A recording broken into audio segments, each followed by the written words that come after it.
ang mga kwento ng pag-ibig, kwento ng buhay at kwento ng pag-asa dito sa Barangay Love Stories. Love Stories.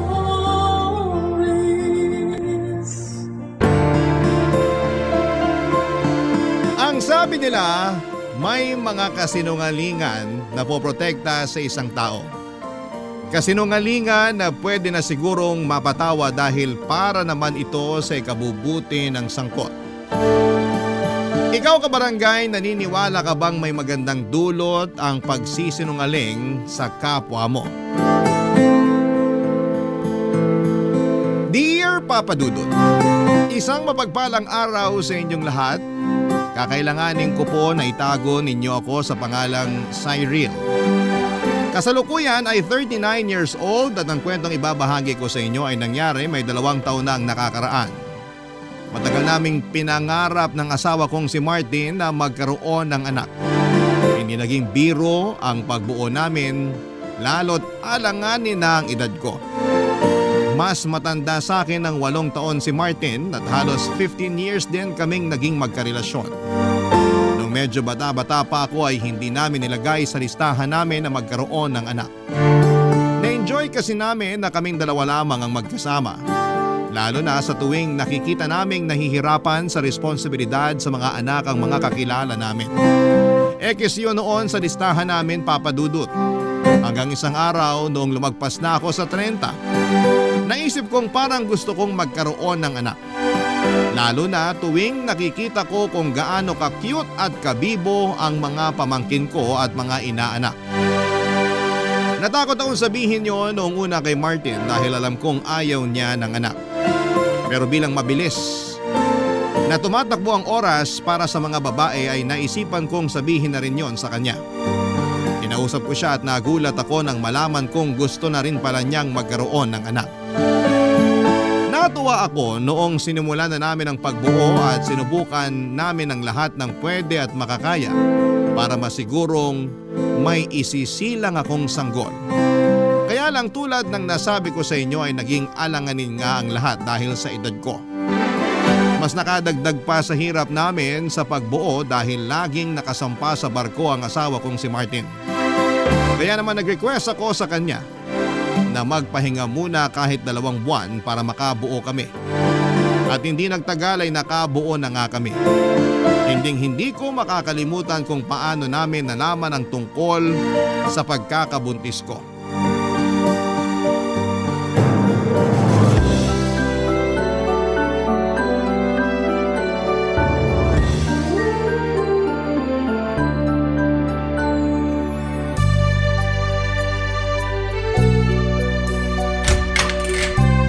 Martin, busy ka? Inaayos ko lang tong zipper ng maleta ko. Oo nga pala. Sasampa ka na pala ulit sa barko next week. Oh, huwag ka na malungkot. Babalik din naman ako bago magpasko. Alam ko naman. Sanay naman ako na lagi kang wala. Parang papunta ka na sa panunumbat na may halong toyo yan ah. Ewan ko ba? Nung isang araw pa ako tinutoyo. Huwag ka mag-alala. Magmamaasim ako na parang suka. Para perfect match tayo. Uy, huwag ka na malungkot ha. Pati ako nahahawa na sa'yo eh. Sorry kung nadamay kita sa mood ko. Bagsak lang talaga yung emosyon ko ngayon. Gusto kong sisihin yung full moon. Pati buwan na nananahimik sa langit pag didiskitahan mo. Ayos lang yon. Mabilis lang ang araw. Magugulat ka na lang. Nasa tabi mo na naman ako. Hindi lang naman kasi pag-alis mong kinalulungkot ko eh. Alam ko. Sorry ha. Ba't ka nagsusorry? Hindi mo naman kasalanan kung bakit hindi tayo nakabuo habang nakabakasyon ka. Feeling ko kasi nadala ko ng pressure sa maikling bakasyon ko na makasama ka. Tapos kailangan makabuo ka agad tayo bago ako sumampa. Kaya siguro naging mahina yung alaga ko. Hindi nakapag-perform ng maayos. Huwag ka nga. Nag-level up nga yung performance mo eh. Ako nga tong mukhang hindi nakahabol. Kaya siguro hindi tayo nakabuo. Wala na lang sisihan. Nag-enjoy pa rin naman tayo kahit talo. Babawi tayo pag babako ulit ng barko, okay? Okay. Gusto mo tulungan kita sa maleta mo? Alam mo, kailangan ko nga ng tulong mo. Pwede bang paikuha yung toolbox sa garahe? Sige. May iba ka pang papakuha? Palambing na rin ng orange juice na maraming ice. Saka kung may natira pang pandesal kaninang umaga. Okay lang? Ikaw pa ba? Thank you, mahal. O sige, iinitin ko na yung pandesal at saka… Oh, okay ka lang, mahal? Okay lang. Medyo nahilo lang bigla. Sa puyat siguro to kagabi. Sabi kasi huwag nang tapusin yung pinapanood mo kay drama kagabi. Ako na lang kukuha ng toolbox sa garahe. May gusto ko bang kainin? Didiretso na rin ako sa kusina. Pakuha na lang ng tubig tapos damihan mo ng ice. Mala. Kailan ka pa uminom ng tubig na may ice? Para akong naglalaway sa yelo eh. Hindi ko alam. Puyat yan. Sige, kukuha na ako. Ano gusto mo ipare sa tubig na may ice? Gusto mo nung natirang spaghetti natin kagabi? Ayoko nun. Nasusuka ako dun. Ha? Halos na kalahati mo nga yung niluto mo spaghetti kagabi ah. Tapos ngayon nasusuka ka? Ewan, parang bigla akong nasusuka. Nasusuka ako kapag naaalala ko yung amoy at kulay ng spaghetti. Naumay ka siguro tapos nakadagdag pa yung puyat mo. Para ka namang doktor niyan. Kulang na lang resetahan mo ako ng gamot.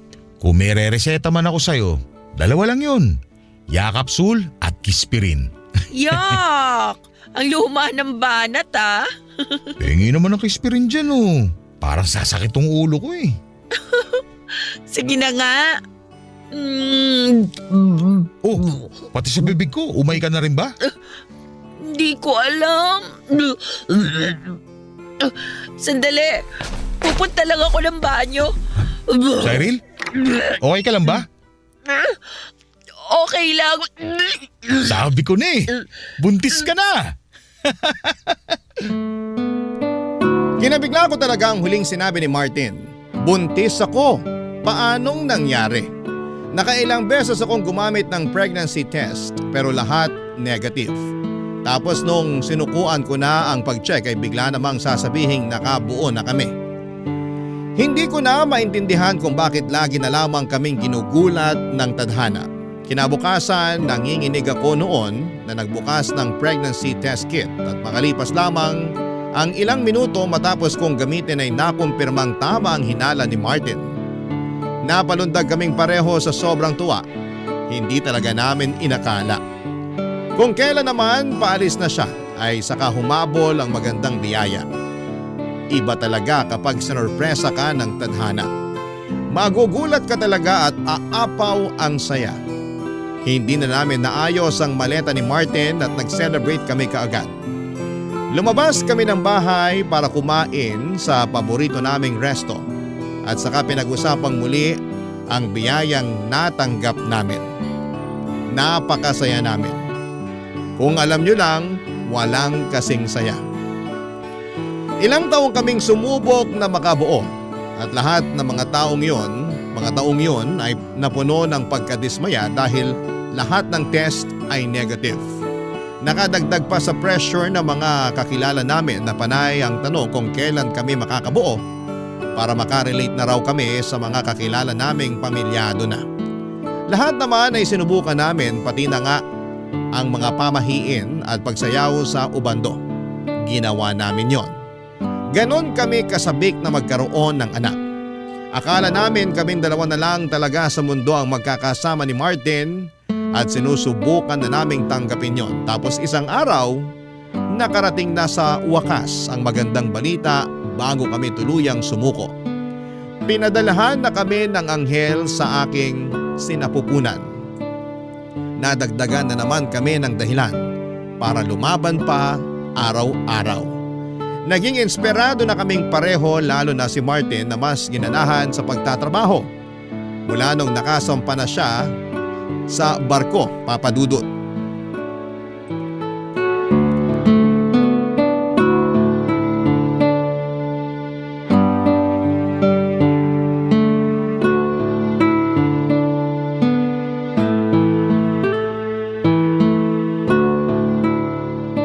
Gaano na kabilog yung tiyan mo? Wala pa akong 2 buwang buntis. Hindi pa to bibilog agad. Sorry, na-excite lang. Kanina pa kasi dumadaan sa newsfeed ko sa Facebook yung mga mauumbok na tiyan ng mga buntis. Nainggit ako. Nainggit ka? Eh di pabilugin mo rin yung tiyan mo para magmukha kang 9 months everyday. Grabe ka naman sa akin. Gusto ko, sa'yo yung bubilog. Excited akong hawakan yung tiyan mo kapag lumaki na. Habang bumibilog ng gusto. Yung magmumukha akong manghuhula na humihima sa bolang kristal. Ganun ang gusto ko. Ginawa mo pa talagang bolang kristal ang tiyan ko? Maghintay ka. Malapit na to. Baka makipagkompetensya pa ako sa pakwan sa pagiging bilugan. May insecure sa'yo lahat ng bilog na prutas pag nangyari yun. Baka nga ikaw to ipatong sa mesa bilang bilog na pampaswerte sa bagong taon. Kung ano-ano na lang nai-imagine mong itsura ng tiyan ko ha. Hindi ko mapigilan eh.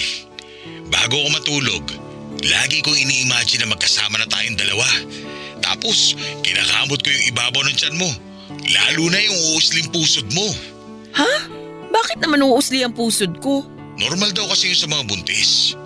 Huwag ka mag-alala. Mahal pa rin kita kahit kasing laki na ng chiko yung pusod mo. Kinakabahan naman ako sa pusod ko. Gusto ko lubog pa rin to. Hayaan mo na. Ilang buwan lang naman nakalitaw yung pusod mo. Pagkatapos nun, konting exercise lang siguro, lulubog na ulit yan. Pwede na ulit pasukan ng mga dumi. Ang saya mong nilalait yung tiyan at pusod ko ha. Hindi kita nilalait. Kung alam mo lang kung gaano ka-sexy yan sa imagination ko, naku lang talaga. Kahit buntis ka, kakalabitin kita. Hoy! Huwag naman masyadong malakas ang boses mo dyan. Baka marinig ka ng mga katrabaho mo. Isipin nila, Gina lang ako sa kalabit anytime. Hayaan mo sila. Masaya ako eh. Ako rin naman, masaya. Sobrang saya. Para akong lumulutang ngayon sa totoo lang.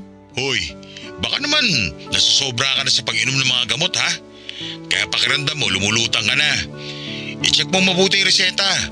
Baka mamaya, pusod mo na yung lumulutang-lutang dyan. Hindi pa rin talaga tayo tapos sa pusod ko, no? Ang sinasabi ko lang, mag-ingat ka sa mga iniinom mong gamot. Mahirap na. Lalo't first time mo magbuntis. Ayoko mapahama kayo ni baby. Okay lang kami. Huwag kang mag-alala dyan. Ilang beses kong kinausap yung doktor ko tungkol sa mga nireseta niyang gamot. Nirecord ko pa nga sa phone yung mga sinasabi niya para lang siguradong mabalikan ko kapag may nakalimutan ako. Okay, maganda yon. Maging maingat kayo dyan habang wala ako ha. Araw-araw akong tatawag sa'yo para kunwari, nasa tabi niyo lang ako. Nalungkot naman ako bigla. Huwag ka nang malungkot. Hindi yan maganda sa anak natin. Dapat happy lang, okay? Ang saya lang kasi kung kasama kita ngayon dito sa Pinas habang nagbibilang ng araw kung kailan bibilog yung tiyan ko. At kung kailan uusli yung pusod mo. Nakakainis, panira ka talaga. Basta, uuwi ako kagad pag pwede na. Sabi ko nga nung nakaraan, di ba? Mabilis lang lilipas ang araw. Hindi mo mamamalayan, bababa na naman ako ng barko at pauwi na ulit sa'yo. Gusto ko yan. Hihintayin kita. Umuwi ka kaagad ah. Uuwi talaga ako kaagad.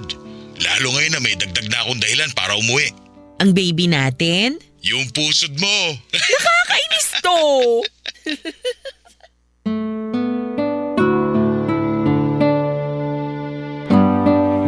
Nagtawanan pa kami at nag-usap ng ilang sandali bago nagpaalam si Martin para matulog na. Gabi-gabi kaming magkausap noon at wala kaming ibang naging topic kundi ang pagbubuntis ko. Ewan ko ba, parang hindi kami nauubusan ng pag-uusapan at enerhiya kapag tungkol na sa anak namin ang usapan. Lalo na si Martin, kahit madalas pagod siya kapag nakakausap ko. Pero oras na mag-update na ako sa kanya tungkol sa pagbubuntis ko ay parang milagrong nawawala ang pagod at pagkabugnutin niya. Iba talaga ang epekto ng anak sa magulang.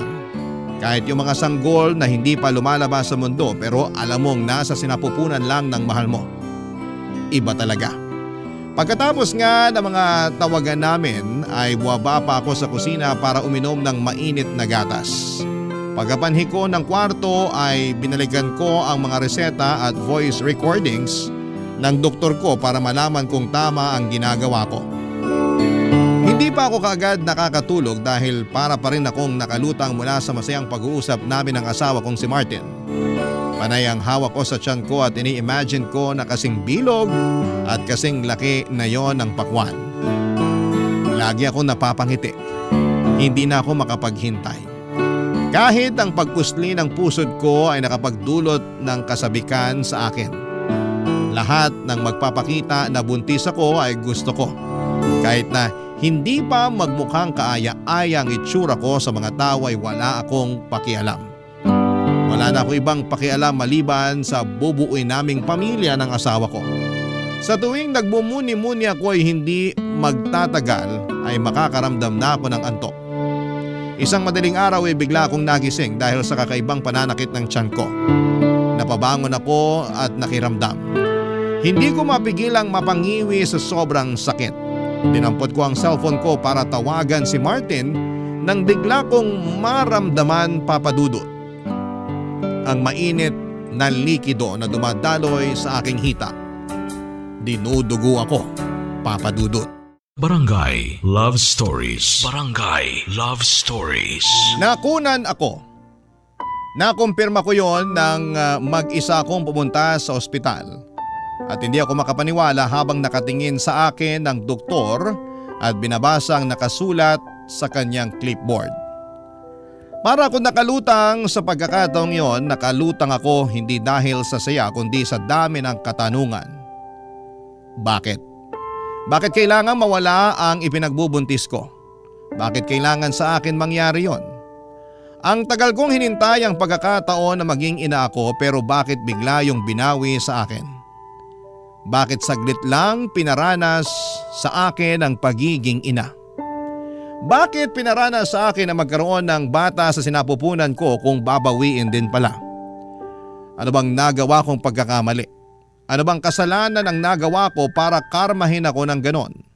Parang hindi naman tama yon. Parang gusto lang akong pahirapan pa ng Diyos. Sa sakit na nararamdaman ko noong mga oras na yon ay sinisisi ko na ang Diyos. Tuliro na ako ng mga oras na yon. Naisip ko na hindi pa ba sapat yung mga taon na punong-puno kami ng stress at kalungkutan na mag-asawa dahil hindi kami makabuo. Pag-uwi ko galing sa ospital ay inasikaso ang lahat ng pwedeng asikasuhin sa bahay para mawala sa isipan ko ang pait ng pagkawala ng anak ko. Hindi ko sinabi kay Martin ang masamang balita. Parang may nagpapatikom ng bibig ko para hindi yon sabihin sa kanya. Hindi ko kayang sabihin sa kanya ang totoo lalo't may suicidal tendencies si Martin. Dala ng depression ito. Isa pa yung naging pasakit sa akin. Paano ko sasabihin ang masamang balita sa kanya? Napakasaya na niya noong nalaman na magkakaanak na kami. Naging bihira ang atake ng depression niya pero paano kapag nalaman niyang nawala na ang dahilan ng saya na nararamdaman niya? Baka kung ano ang gawin niya sa sarili niya. Noong mga taon na sinusubukan namin pero hindi kami mapagbigyan ng ilang beses na nagtangka si Martin na tapusin ang sarili niyang buhay dahil sa depression dala ng hindi namin pagkakaroon ng anak. Napansin ko na grumabe yung mga atake niya noong mga panahong hindi kami makabuo. Iniisip ko pa lamang kung ano ang pwede pa niyang magawa na hindi maganda oras na malaman niyang nawala na ang bata na nasa tiyan ko na kinakasabikan niya. Kaya naman, nagpasya akong hindi yon sabihin sa kanya, Papa Dudut.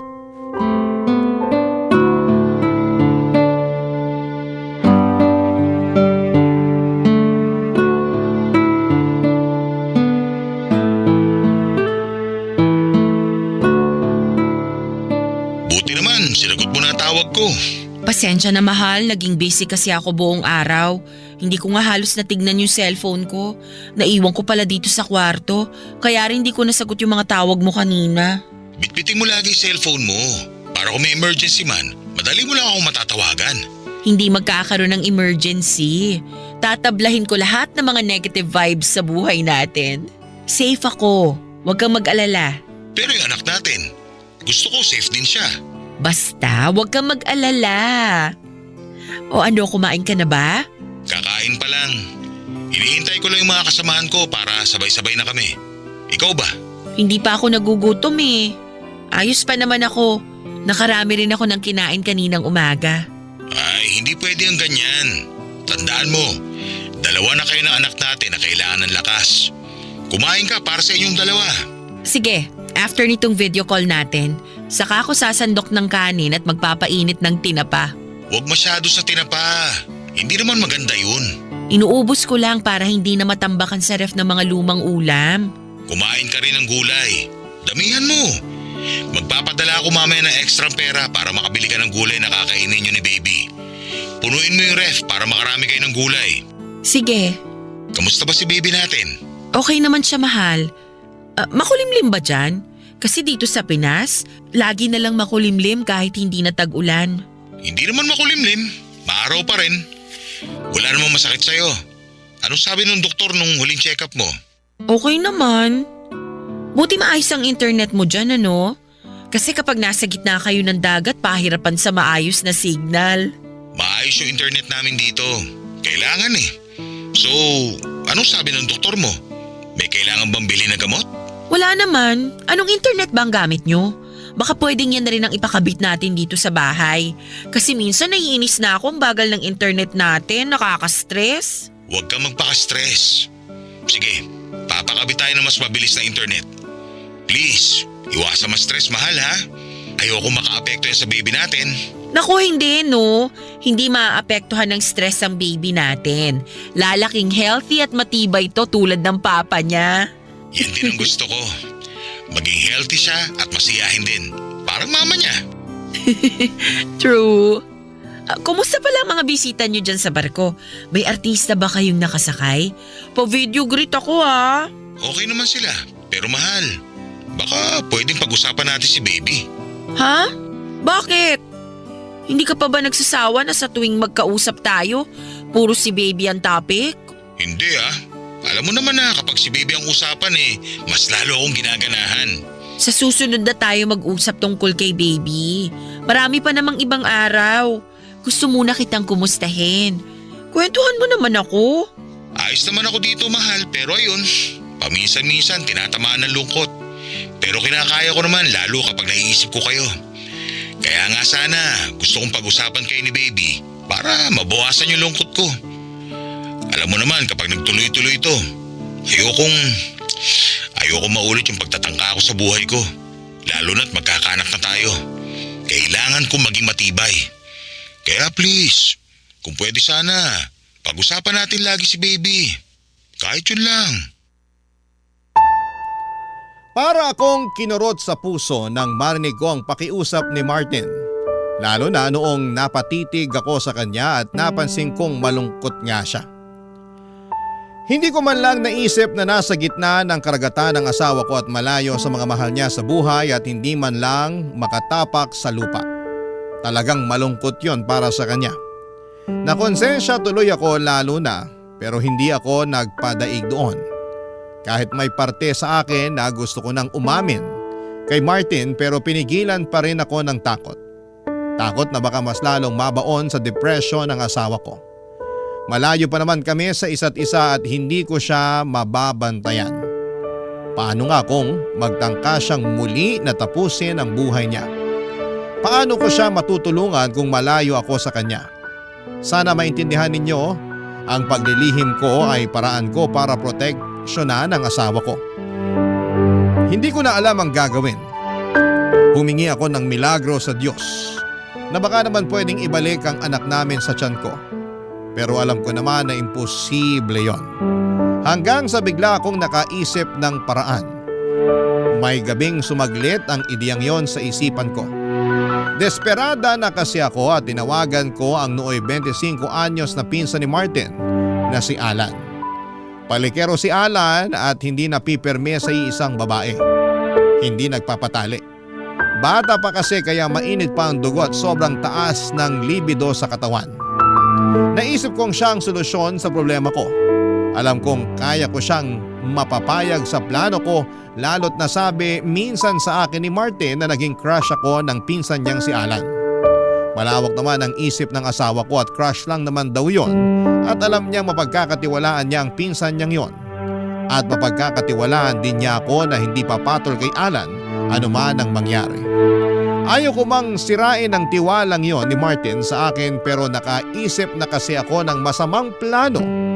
Pero para yon sa kabubuti ng kalagayan ng asawa ko.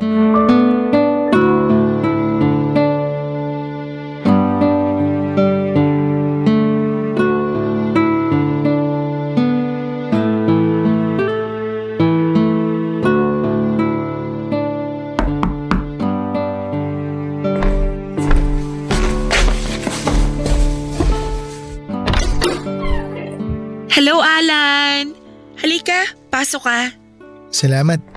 Kumusta ka, Ate Cyril? Cyril na lang. Masyado mo namang pinaparamdam sa akin na matanda na ako. Pasensya na. Pero hindi yun ang intensyon ko. Sa totoo lang, ang bata mo pang ang tingnan eh. Mas mukha pa nga akong matanda kaysa sa'yo. Tsaka inaati kita kasi paggalang ko na rin yun sa'yo bilang asawa ni Kuya Martin. Huwag mo na akong galangin. Bastusin mo ko. La, grabe ka naman. Bastusin talaga? Biro lang. Maupo ka. May gusto ka bang inumin? Kainin? Maraming laman ref ko.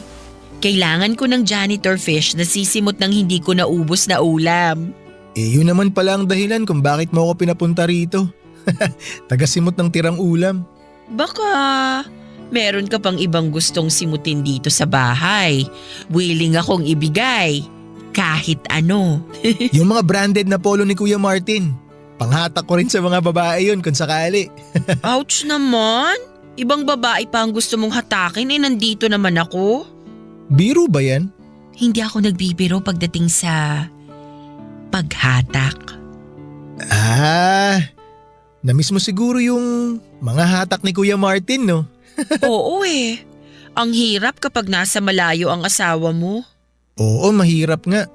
Lalo na siguro kay Kuya Martin. Sobrang sabik na yun sa mga hatak mo. Huwag na nating pag-usapan ng Kuya Martin mo. Baka makagat na nun ang dila niya kakaalala natin sa kanya.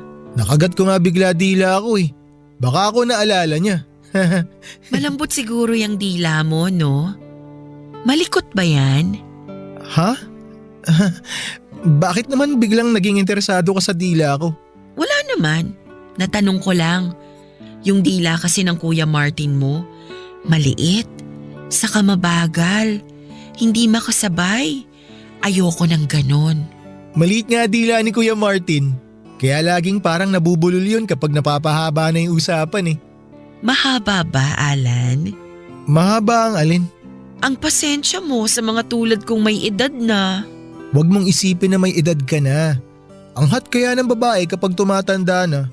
Mas nagiging maalaga kasi sa sarili. Tsaka mas mature mag-isip. Tsaka mas batak sa ano. Alam mo na. Oo, batak. Sobra. Nakasubo ka na ba ng babaeng mas matanda sa'yo? Hindi pa nga eh. Mahina ako sa mas matanda sa akin. Akala kasi nila totoy pa ako. Kahit totoy ka, tingin ko satisfying sa pakiramdam kapag kasama ka na. Sa reviews ng mga nakaano ko, magaling naman daw ako. Pangmatagalan ng baterya, sabi nila. Gusto ko yan. Pangmatagalan ng baterya. Matagal pa naman ako bago mapagod. Ang swerte naman ni Kuya Martin. Paano kung sabihin ko sa'yo na pwede kang maging kasing swerte ng Kuya Martin mo? Ha? Anong ibig mong sabihin? Baka gusto mong masubukan baterya ko.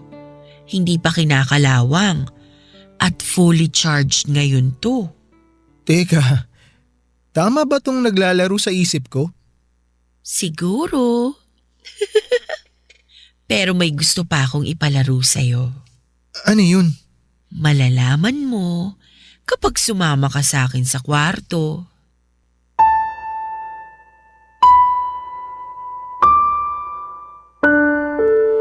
Nakailang beses na napalunok si Alan. Alam kong excited na siya sa tukso na yon. Agad ko siyang hinatak papasok sa kwarto para maisakatuparan ang plano ko. Ang magpabuntis kay Alan sa lalong madaling panahon. Bahala na. Kahit na diring-diri ako noon habang kahalikan siya ay tiniis ko. Inisip ko na lamang ang kasiping ko noon ay ang asawa kong si Martin. Mapusok nga si Alan. Pinagod niya ako buong gabi at sinigurado kong hindi niya ako titigilan. Hindi ako papayag, kailangan kong mabuntis agad sa buwan na yon. Pagkatapos namin ay nakaramdam ng konsensya si Alan. Paano raw kapag nalaman ni Martin ang lahat? Sinabi ko sa kanya na magiging lihim namin yon hanggang hukay. Sinabi ko sa kanya na gusto ko pang ulitin namin yon sa mga susunod na araw. Alanganin siya noon pero agad ko siyang hinalikan para mapa-oo siya. At pumayag naman siya. Alam kong sinabi ng doktor na huwag munang magpapabuntis dahil kakatapos ko pa lamang makunan. Hindi advisable. Sa unang pagkakataon ay hindi ako nakinig sa sinabi ng doktor ng mga oras na yon at hindi na ako naniniwala sa doktor dahil nung una ay sinunod ko naman ang lahat ng sinabi sa akin para maging makapit ang anak ko sa sinapupunan ko. Pero anong nangyari? Nakunan pa rin ako. Kaya lahat ng mga sumunod na galaw ko ay hindi ko na pinagbigay alam sa doktor. Hindi na rin ako nag-follow up check-up after kong makunan. Mas kilala ko ang katawan ko. Alam kong pwede ko pang puwersahin ang katawan ko para makabuo ako sa tulong ni Alan. Papadudot, hindi nga pala nalaman ni Alan na nabuntis ako ng asawa ko. Pinagpasyahan kasi namin mag-asawa na huwag ipaalam sa mga kamag-anak namin na buntis ako para hindi ako ma-stress at ma-pressure sa paglapit nila sa akin. Mabuti na lang pala at walang nakaalam sa ipinagbubuntis ko maliban sa amin ni Martin. Dahil doon ay madali kong nahatak si Alan para makibahagi sa plano ko na muling magpabuntis. Papadudot. Barangay Love Stories. Barangay Love Stories. Palihim ang naging pagpunta ni Alan sa bahay. Wala namang nakapansin isa man sa mga kapitbahay o kamag-anak. Magaling magtago si Alan. Kaya nga siya ang nilapitan ko, alam ko noon na marami siyang naging karelasyon na pinagsasabay-sabay niya. At hanggang sa matapos sila ay hindi siya nahuli ng kahit na sino sa mga yon. Kaya sakto si Alan para sa plano ko. Sinabi ko pa sa kanya na naka-pills din ako, kaya hindi siya dapat matakot na mabuntis niya ako. Pero sa totoo lang ay hindi ako gumagamit ng pills. Gumagamit ako ng mga gamot na nakita ko sa Facebook para mabilis akong mabuntis. Kung tatanungin ninyo kung nakokonsensya ba ako sa mga ginagawa ko noon ay hindi. Dahil gusto ko na talagang magkaroon ng anak. Pakiramdam ko ay patas lang ang ginagawa ko dahil binawi sa akin ang anak ko ng walang pasabi. Bakit naman ako makokonsensya, hindi ba? At ang ikabubuti ng asawa ko ang priority ko. Sa loob nga ng isang buwan ay halos inaraw-araw ako ni Alan. Ilang beses pa sa isang araw, kahit pagod na ako at parang wala nang maibubuga, ay pinilit ko pa rin ang katawan ko. Kailangan kong mabuntis kahit na ano ang mangyari. Wala naman problema yon para kay Alan, bata pa siya at totoong ganado at puno pa ang enerhiya na meron siya. Sigurado ring mabilis kaming makakabuo lalo't bata pa siya. Saka hindi rin problema kung magiging kamukha niya ang mabubuo namin. Para na rin kasi silang kambal ni Martin dahil magkamukha sila mula sa kilay at korte ng mukha. Si Alan talaga ang pinakamagandang candidate para maging ama ng ipinagbubuntis ko na gusto kong mangyari. Kaya lang noong lumagpas na ang isang buwan ay hindi pa rin ako nabubuntis. Na-pressure ako at mas lalo lang na-stress nang kausapin ako ni Alan tungkol sa nangyari sa aming dalawa.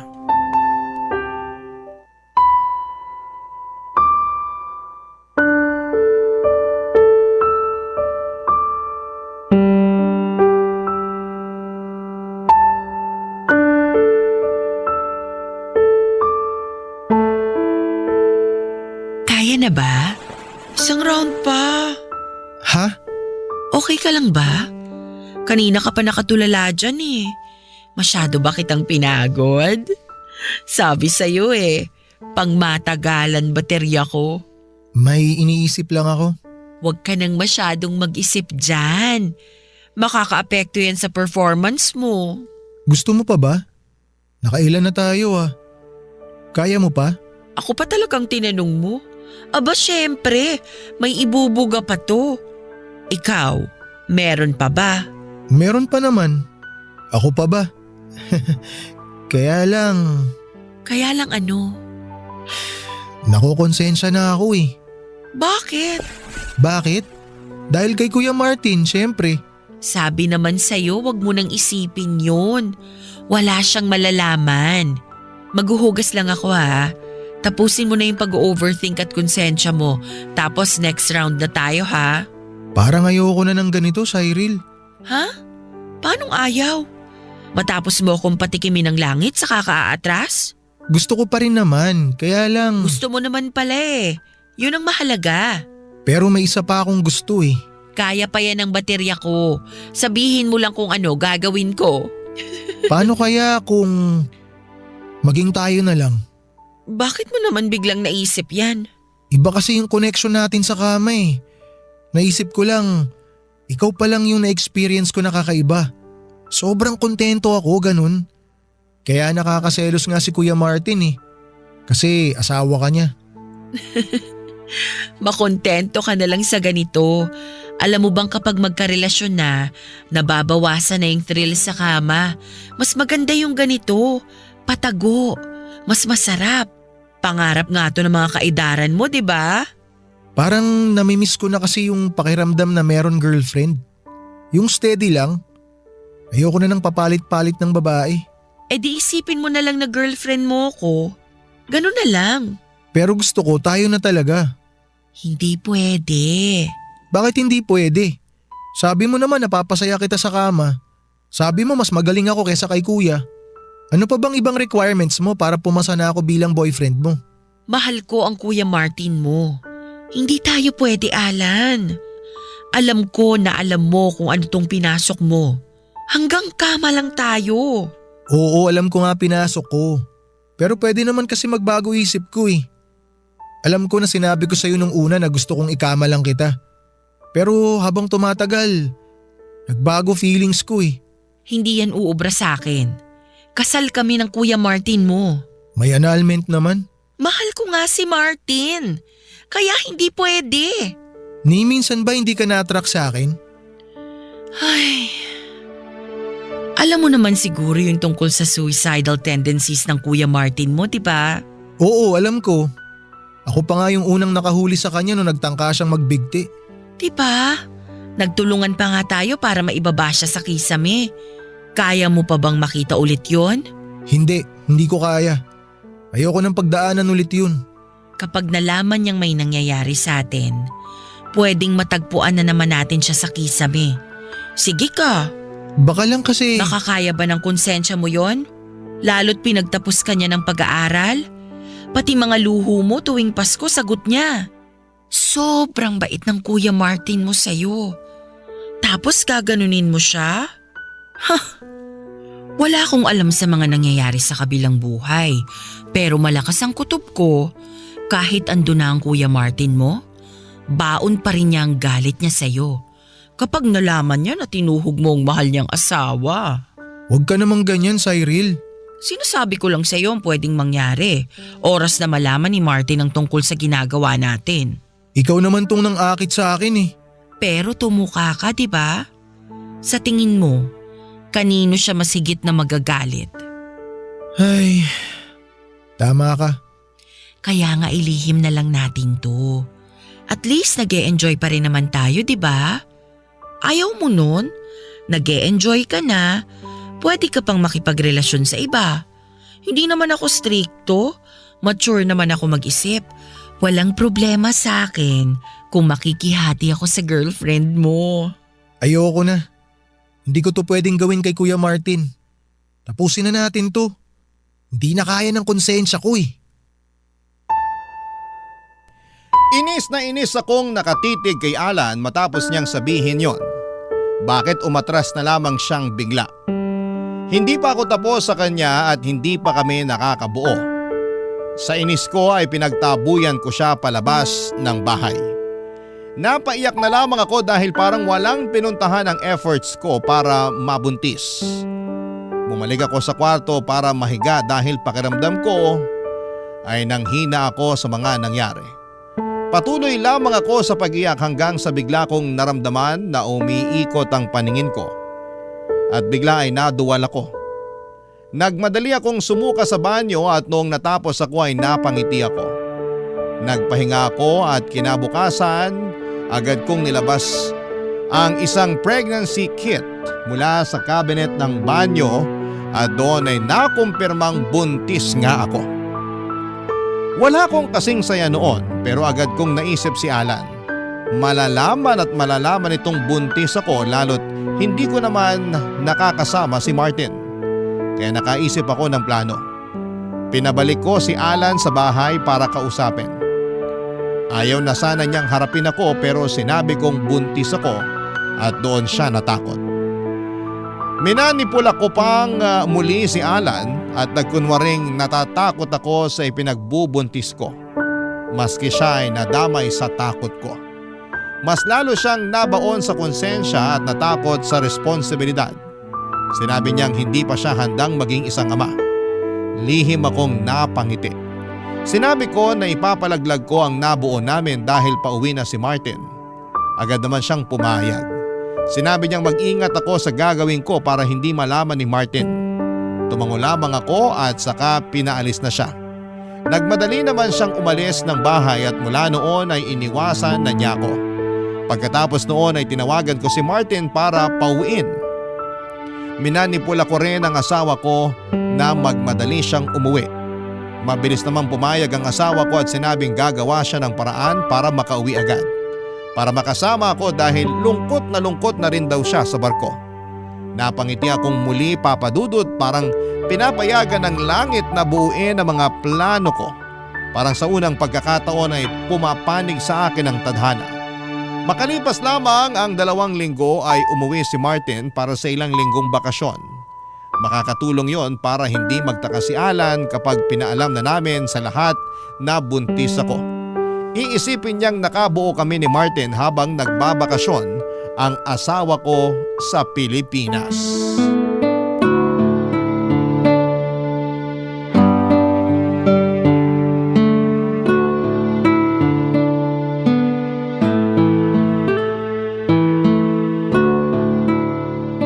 Sa wakas, nayayakap na kita.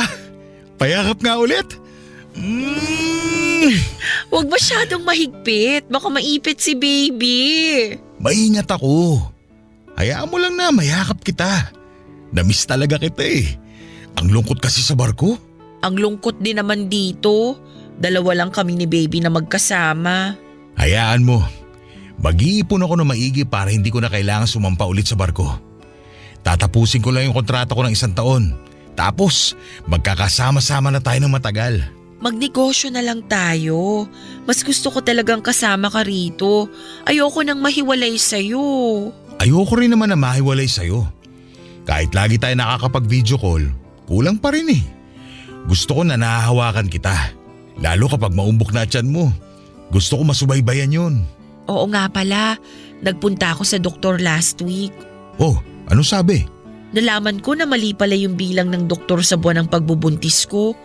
Nung nagpa-check up tayo, 1 linggo pa lang pala akong buntis. Ay teka, wala pa atang 1 linggo. Ha? Pwede palang malaman na buntis ka na kahit 1 linggo pa lang? Oo naman. Maganda na ang teknolohiya natin ngayon. Kahit nga siguro 1 araw pa lang akong buntis, madedetect na agad eh. Ano ba yan? Kala ko pa naman malapit na kami magkita ni baby. Matatagalan pa pala. Magkikita pa rin naman kayo. Na-adjust lang yung buwan. Mabuti na lang, nagpa-check up ka pala nitong huli. At least na-monitor natin ng tama yung pagbubuntis mo. Kaya nga eh, at least sumaba pa yung time ko para mag-practice ng pag-iri ko. Para hindi naman nakakahiya kung wala ako sa tono. Kailangan pala nasa tono ang pag-ire. Oo, kailangan. Nire-rate ni Doc at ng mga nurse ang pag-ire pag nagle-labor. Tsaka baka pogi yung doktor na magpapaanak sa akin. Nakaka-turn off yun kung sintonado ako, di ba? Uy, nakakaselos naman yun. Akala ko ba ako lang ang gwapo sa paningin mo? Hindi naman tumabiro. Para sa akin, ikaw lang talaga. Ano ka ba? Akala ko naman nagbibiruan lang tayo rito. Sorry na, kinabahan lang ako. Munti ka na ako ma-insecure eh. Pasensya na. Oo nga pala, maiba ako. Dumaan ba rito si Alan nung wala ako? Ha? Hindi Bakit mo naman naisip yan? Sabi ko kasi sa kanya, nadaan-daanan ka rito sa bahay habang wala ako.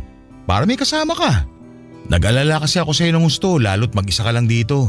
Hindi naman siya dumaan ni minsan. Alam mo naman yung pinsan mo na yun. Lagi na lang ng bababae. Busy yun. Bata pa kasi siya kaya mainit pa ang dugo. Pero oras na makakilala siya ng tulad mo, baka diretso altar na yun. Nasa lahi pa naman namin na kapag na-inlove na, yun na talaga. Loyal na kami sa isa. Nako, malabong mag-settle down yung pinsan mong yun. Mahaba pa ang panahon na hihintayin bago maumay yun sa pambababae. Wala ka naman tiwala sa lahi namin. Ako nga no, kabataan ko, babaero talaga ako. Pero nung nakilala kita, ayoko na sa iba. Kaya sigurado ako na ganun din si Alan. Lodi kaya ako nun. Change topic na nga. Oh, pa-change topic. Kasi naman, nai-imagine ko yung pambababae mo bago mo ako nakilala. Parang gusto ko tuloy toyoin dahil sa selos. Ay nako, wag. Kakauwi ko lang. Toyo ka agad ang pambababad mo sa akin. Wag ganun. Namiss ko ang adobo, pero hindi ang toyo mo. Alam mo kung paano mawala ang toyo ko? Paano? Halika sa kwarto. Ituturo ko sa'yo. Teka, hindi ba makakasama sa baby natin yung gusto mo? Pwede pa naman madaganan to. Hindi pa naman nakausli pusod ko eh. Nagpahatak naman si Martin papasok ng kwarto at doon ay may nangyari sa amin. Wala akong kasing saya na makasamang muli ang asawa ko pero lalong umangat ang saya ko nang maisip na buo na kaming pamilya. Magkakaanak na kami kahit na hindi siya ang totoong ama. Hindi naman niya alam, ang importante ay nabuo sa sinapupunan ko.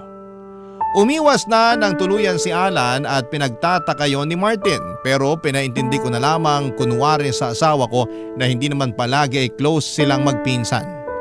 Doon pa lang ay natigil sa kakaisip ang asawa ko sa nangyaring paglayo ni Alan. Hindi ko alam kung anong swerte ang dala ni Alan pero sobrang kapit ng bata. Naging sobrang smooth ang pagbubuntis ko. Nang mailabas ko na nga ang anak ko ay napansin agad ni Martin na kamukhang kamukha niya ito. Lalo na raw sa kilay at hugis ng mukha.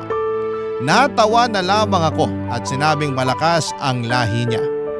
Hindi siya naghinala. At kahit 2 taon na ang nakakalipas, wala pa rin siyang kaalam-alam na hindi niya anak ang iniluwal ko.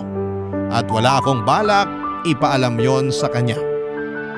Maswerte nga rin ako kasi nag-ibang bansa na si Alan. Mas lalo kaming nawala ng pagkakataon na magkita at mas napadali ang pagkawala ng konsensya sa pagitan namin. Masaya na ako lalo't kasama na namin ng anak ko si Martin. Hindi na nga muling sumampa si Martin sa barko at nanatili na lamang sa Pilipinas kasama ko. Ngayon ay pinaplano naming magkaroon pa ng isa pang anak. Pero nahihirapan na ako dala ng edad ko at maswerteng naihabol ko talaga ang panganay namin, ang anak ni Alan na buong buhay ko hanggang sa kabilang mundo ay walang ibang kikilalaning ama kundi si Martin. At araw-araw kong ipinapanalangin na ipaubaya na sa akin ang lihim na yon. Nangako akong magiging mabuting ina at asawa bilang kapalit.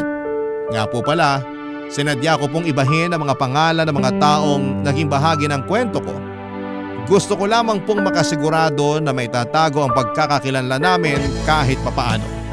Hanggang dito na lamang po ang aking liham. Isa po ako sa mga masusugid ninyong tagapakinig sa Barangay LS. Sana'y mabigyan ng tsansa na maitampok ang aking kwento. Muli maraming salamat sa inyong lahat. Ang inyong kabarangay, Cyril. Barangay Love Stories. Barangay Love Stories. Anong say mo sa Barangay Love Stories na ito? Pagkwentuhan natin sa comment section yan. Nagustuhan ng iyong napakinggan? Ituloy yan via live stream sa www.gmanetwork.com/radio. Barangay LS 97.1 forever.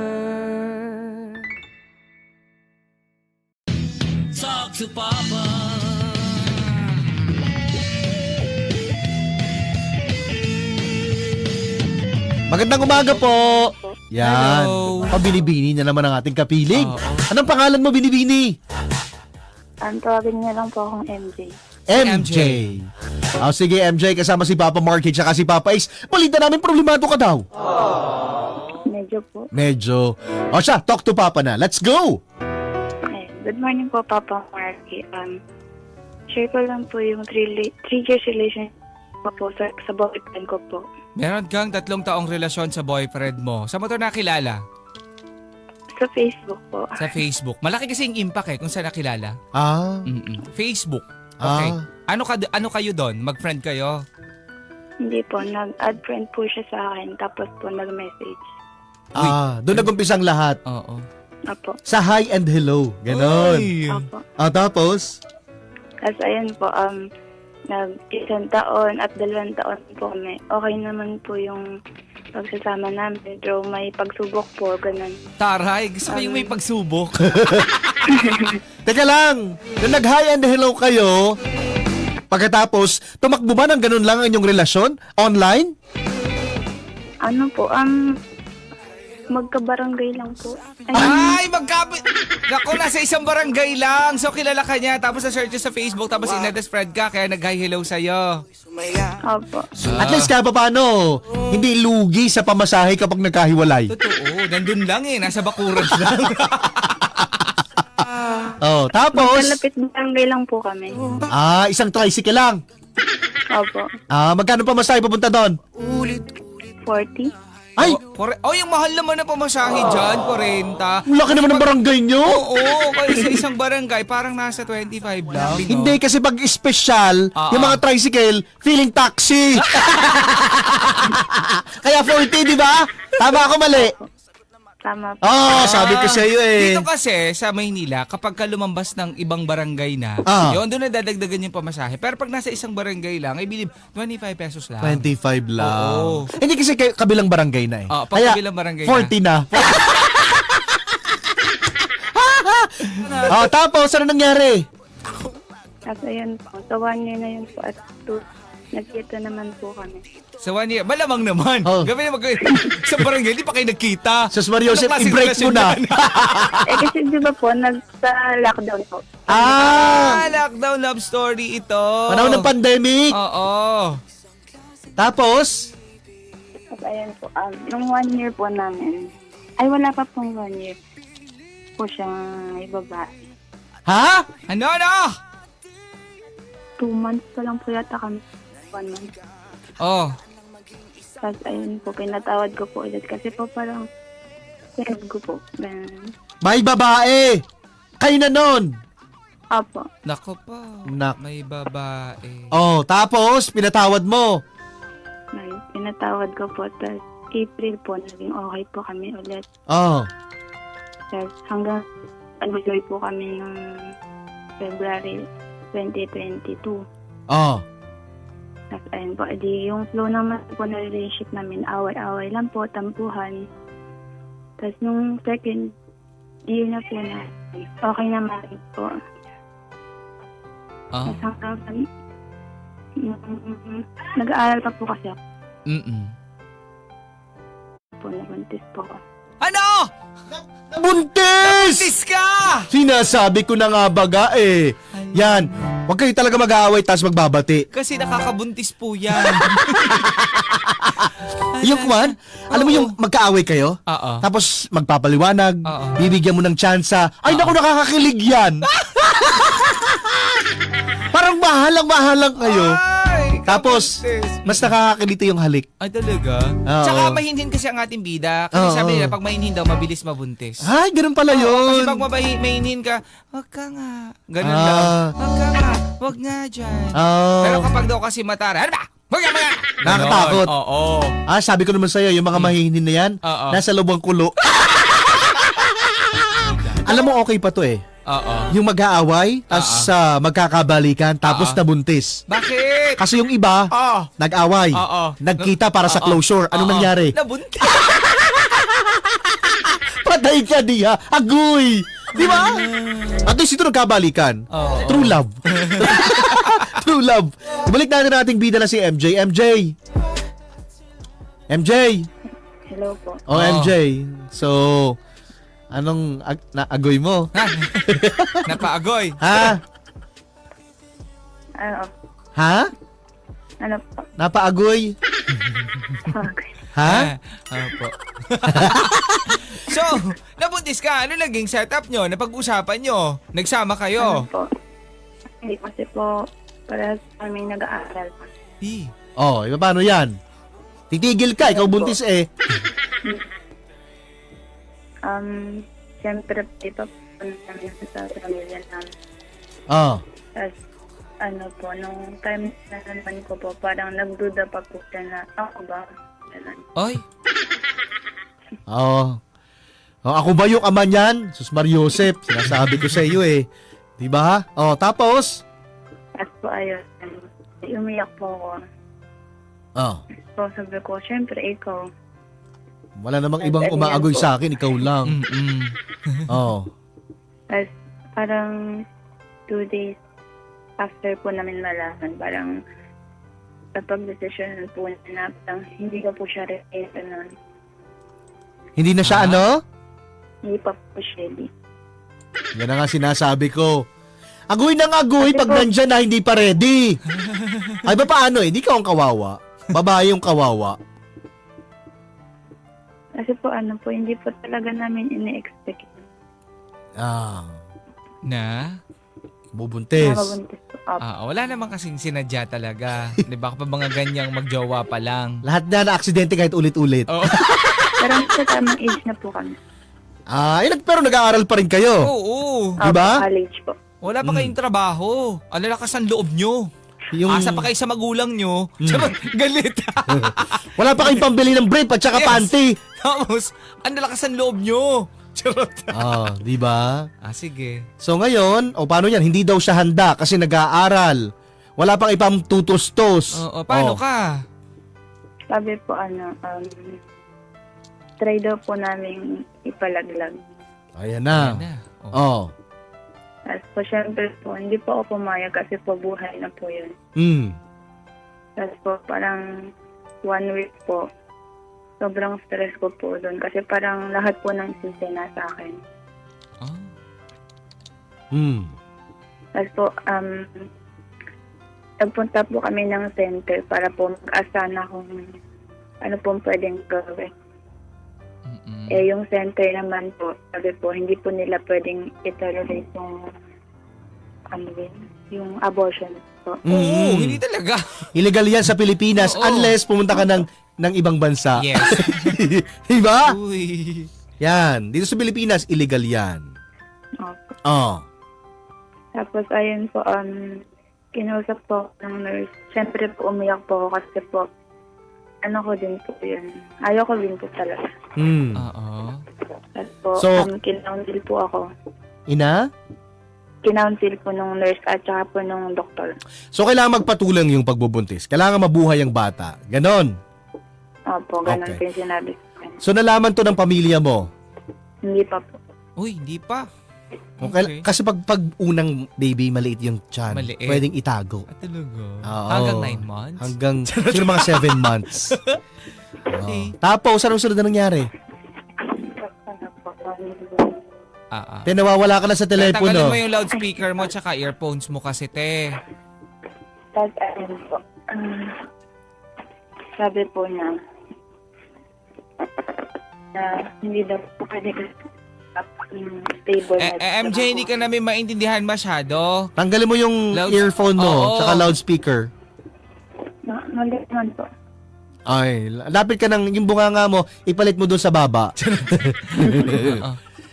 Game. So ngayon, Yan.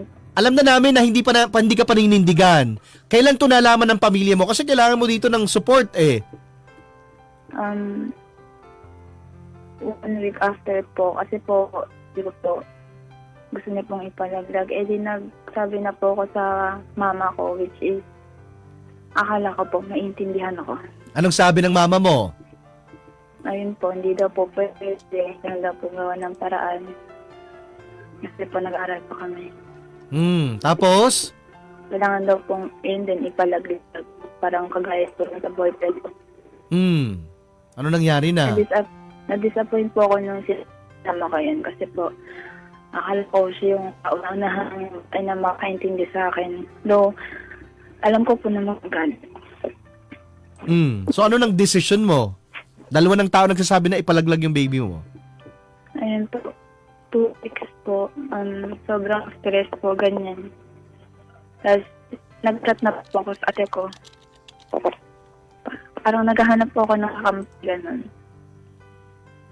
Kasi po, hinihilat na po ng mama ko, pinapainom po ako na kung ano. Oh. Tapos, nag-chat po ako sa ate ko. Kaya ko naman pong harap mga salita po naman sa sakit, ganyan. Tapos, pagsabi ko po sa ate ko, nagalit po siya kasi po nag-aaral kami. So hindi mo rin kakampi yung ate mo? Hindi po, nung sinabi ko po yun, nagalit po siya sa mama ko. Okay. So nung sister na ngayon, pupunta ka ba kay ate mo? Hindi po, nasa abroad po yung ate ko eh. Anong nangyari? Anong naging desisyon? Ayun po, sabi po ng ate ko, ipagpatuloy kahit ganun po. Okay. So, nabuhay ba yung baby? 5 weeks po yung tinagal, tapos nahunan din po ako. Okay. Mahina ang kapit. Opo. So, kumusta ka ngayon? Hindi ko po masasabi na okay kasi po yung sakit po nandun pa din. Sakit? Saan galing yung sakit? Siyempre po yung mawalan po ng anak. Kasi po before po mawala nakapagpa-ultrasound na po ako. Babae, lalaki? Twins po eh. Naku, dalawa. Okay. So, masama ang loob mo dito sa karelasyon mo? Opo. Sa nanay mo? Siyempre masama din po. Okay. Kanino pa? Sa kanila lang? Opo, sa kanila lang po. Tapos po nag-doubt po ako kay God. Pero sabi ko, okay lang po sa po may kapalit na ginhawa po. Kumusta ka ngayon? Hindi ko po kasi masabi kung okay ako kasi pag minahita po ako mga baby ganyan, parang isip ko saan ako din ganyan. Okay. Sige. Malalagpasan mo rin yan. Kailangan mas tatagan mo yung sarili mo. No? So, marami nakikinig sa atin ngayon. Maraming mga kagaya mo na ganito din ang naranasan. Nasa murang edad, nabuntis, iniwan, hindi pinanindigan. At ang masaklap pa ay nawalan ng inilaban niya ng kanyang mahal na mga anak. Pero kailangan magpatuloy ng buhay. So, anong gusto mong itanong sa ating mga bida-bida? Hindi pa po tapos ako. Meron pa. Okay, sige. Pasensya, kala ko tapos na. Anong nangyari? Bakit hindi pa tapos ang kwento mo, Aber? Anong nangyari? Meron? Ayun. 1 month after po, nag-work na po ako ulit. Kasi po, nag-work na lang po ako. Hindi mo pinagpatuloy yung pag-aaral mo? Hindi po, kasi po, late na po ako, nag-midterm na po. Okay. So parang 1 year. 1 year, next year ka na lang, next school year, babawi. Opo. Tapos? Yun po yung plano ko. Tapos, 1 month po, nagtrabaho po ako para pamalibang naman. Tapos, December last year po, nahuli po siyang may karat po. Nahuli kang? Nahuli ko po siya. Sinong nahuli? Yung boyfriend ko po. Nag-break. Wait, di ba hindi ka pinanagutan? Opo, pero hindi rin po siya nakipag-break. Pero hindi kayo naghiwalay. Hindi ka pinanagutan. Tapos, nung nawala si baby, kasama mo naman siya that time. Opo. Mokong talaga. Oo. So ngayon, nahuli mo may iba pa? Opo. Kalaro niya po sa ML and then may katsata po siyang single mom. Maraming kalandian. So, ayun na. Gusto kang takbuhan, manloloko pa. Oo. Ano pa? That time, gusto ko pong para po, masampal ko naman po siya. Oo. Tapos, ayun po, this year po, January, nahuli ko na naman po siya at pinatawad. Oo. Anlit eh. Oo, te. May tawag na naman sa'yo. Kasi di ba, ipakita niya na sa'yo nung nabuntis ka, gusto kang takbuhan. Tapos, di ba, nakisama ka pa din. Opo. Hindi mo tinapos yung Sobrang relasyon. sama po ng loob. Parang akala niyo po kasi pag nawalan po ng anak, ganun lang po na parang ate po lahat pag may sinasabi ka. Okay. Sige. So ngayon, hanggang ngayon ba kayo pa nung lalaki? Opo, nag-anniversary pa po kami. Oh, di ba? Nag-anniversary pa sila. Saya. Nakaka-proud, ha? Di ba? Sinelebrate nyo pa ang inyong mga kalokohan. For sure, naghanda ka. MJ, Hindi po. Anong Nasa ginawa work mo? po kami. anong ginawa mo? Binigyan lang po siya ng regalo. Oh, di ba? Nagbigay ka ng regalo. Nakaka-proud. Ang sweet. Oh.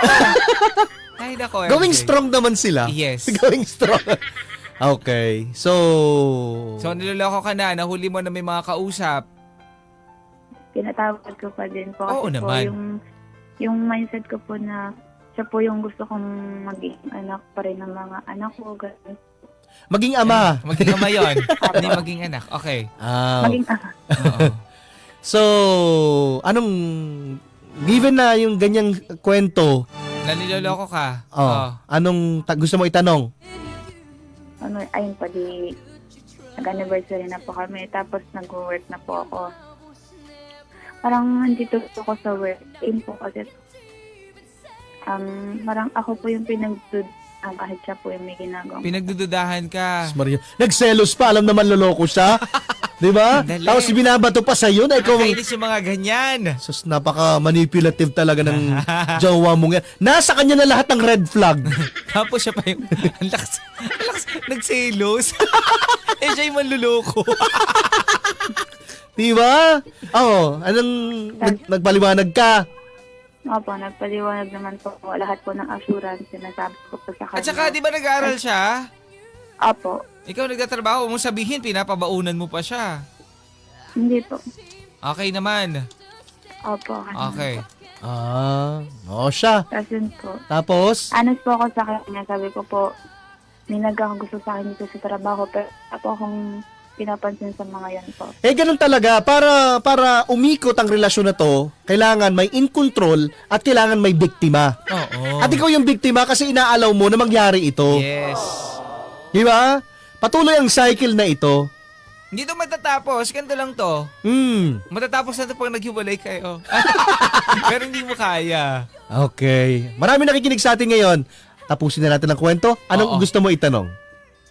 Gusto ko lang pong itanong kung dapat ko pa po bang ipagpatuloy tsaka hingi po sana ako ng advice kung ano pong gagawin ko. Okay. Sige. Ang hirap. Ang hirap sagutin ito, ha? Oo. Kung dapat siya kung ipagpapatuloy niya pa, ha? Oo. Nasa kanya lahat ng dahilan. Yes. Siya.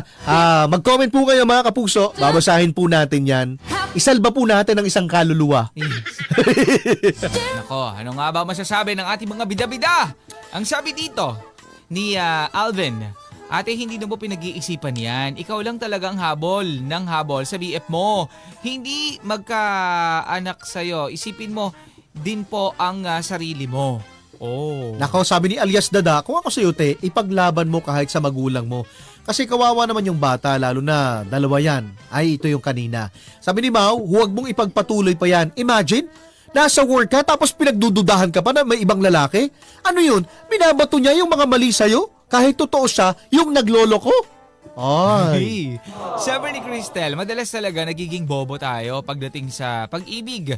Yung alam mo na ang sagot pero nagbubulag-bulagan ka pa, nagiging bingi, manhid. Ikaw ang tunay na makakasagot ng kung ano nga bang dapat mong gawin kasi alam mo na yan eh.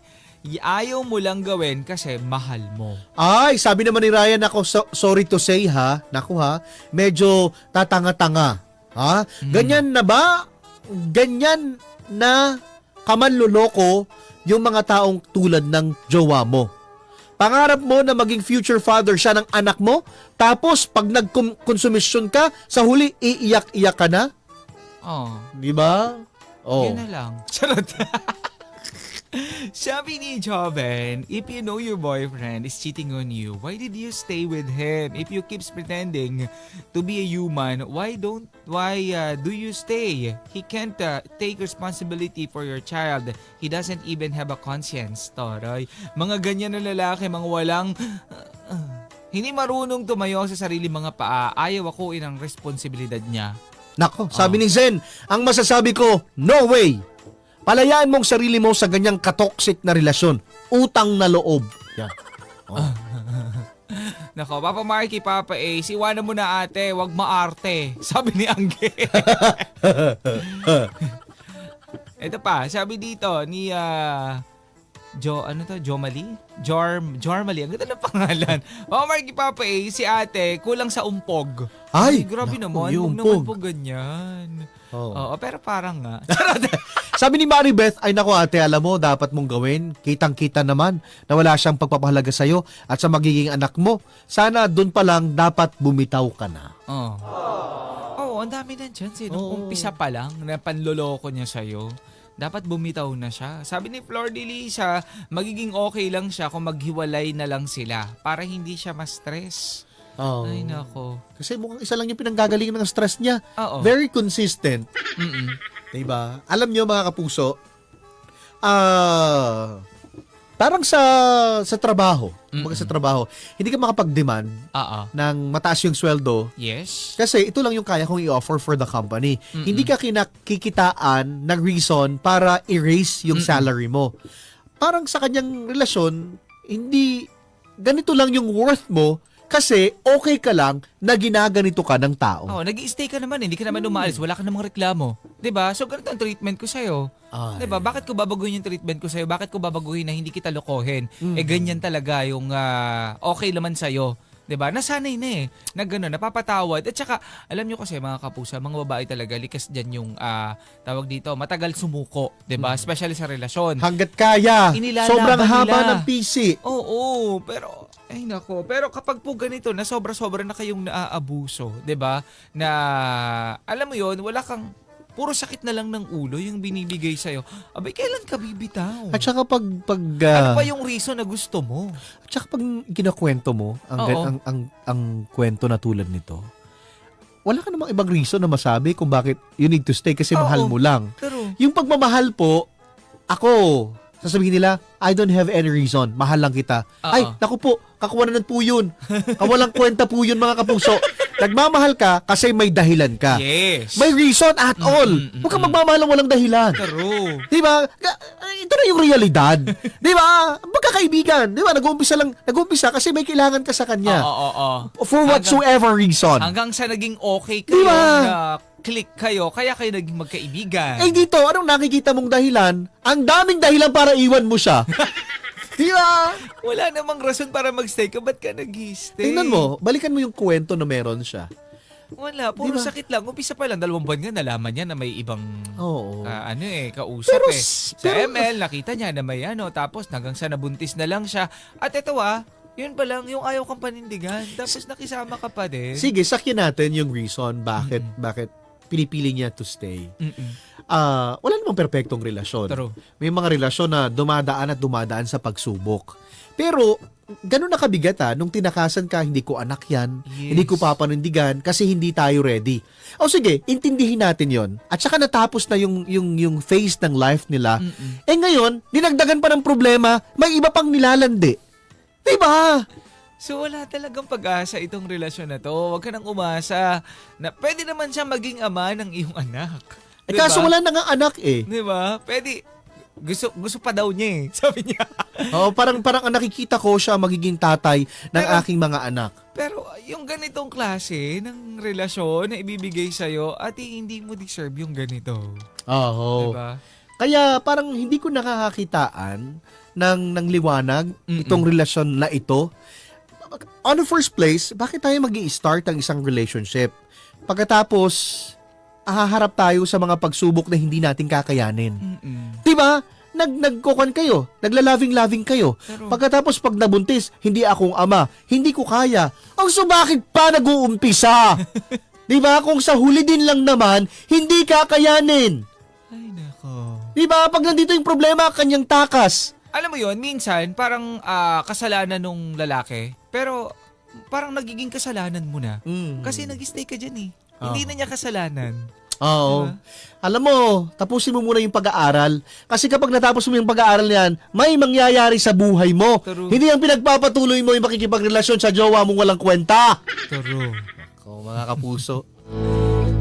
Tingnan natin ha. Ako concerned din lang naman. Kasi naramdam, kung kapatid ko ito, magsasampig ako ng isa.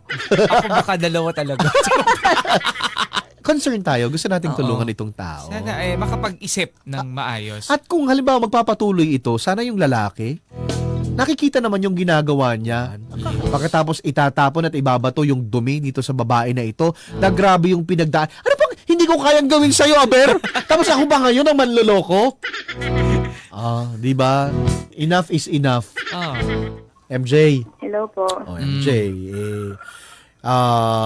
Napakinggan mo ang say ng ating mga bida-bida. Opo. Okay, anong plano mo na sa buhay, Aber? Kasi po ngayon po, nagkakalabuan din po kami. Tapos, nagkakalabuan po kasi sa akin dito, di ko naman po mapatulan. Ano, may nakakagusto sa'yo? Opo, dito po. Ay, pahinga mo muna ang iyong sarili. Ang iyong agwe. Pahinga mo muna yung puso. Hindi tayo nagmamadali dito pagkatapos, alam mo ba, kalimitan yung mga nagmamadali. Tsaka yung mga ipinipilit, yung mga kalimitan na nag-fail yung relationship. Nasasaktan. Yan. Opo. Oo. Ikaw, ayusin mo muna yung sarili mo. Grabe yung pinagdaanan mo, ha? Opo. Okay? Bumalik ka sa pag-aaral, tapusin mo, ha?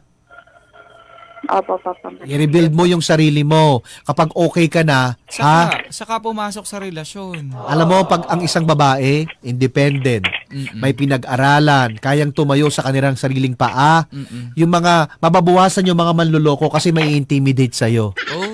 Diba? Opo. Kapag ito na ito, MJ na ako. Diba? Kaya ko mabuhay kahit walang lalaki. Ay, ha? Di ba? kahit ang hirap, minsan di ako makahinga. Di ba? Kapag okay ka na, yung mga manloloko na yan, mahihirapang abutin ang isang tulad mo.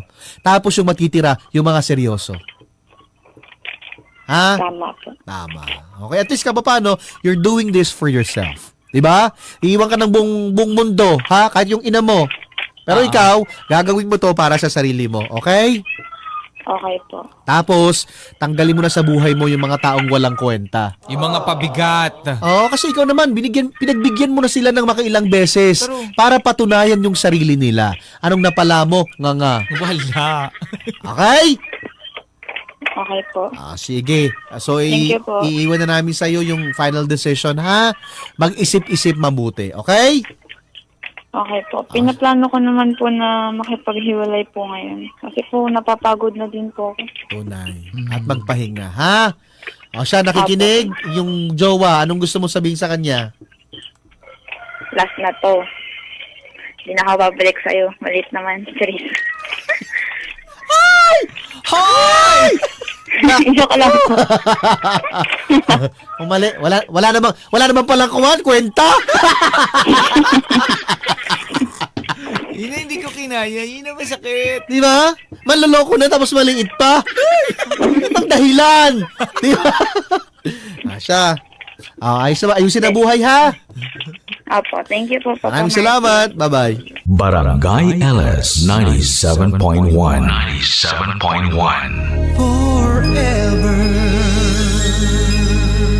Number 1